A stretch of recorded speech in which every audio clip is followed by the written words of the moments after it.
That's the kind of thing that we do that tells students Angelo State is serious about science. West Texas is serious about science.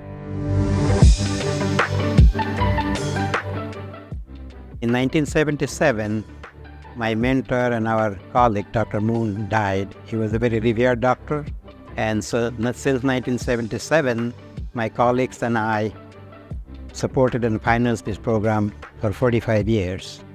And our aim was to bring in world-class scientists to stimulate the students to learn science and to inform the public about the importance of science research and education.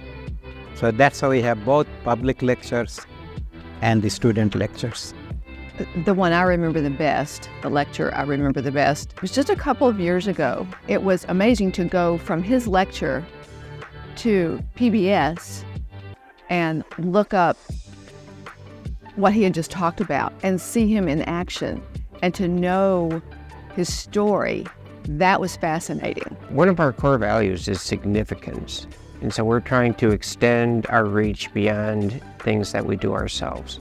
This is a significant event. It's for our students, yes. It's for our faculty, yes. It's for our community, yes.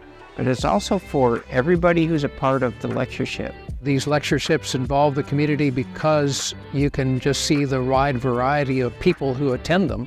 The houses are always full or nearly full, and there are people from age 17 to 90 in those audiences. Wide variety of all kinds of people who are thrilled by hearing such wonderful speakers and experts in their fields. I feel it's very important for me to support those lectureships and those kinds of things that are eye-opening for me and for other people who choose to participate in them.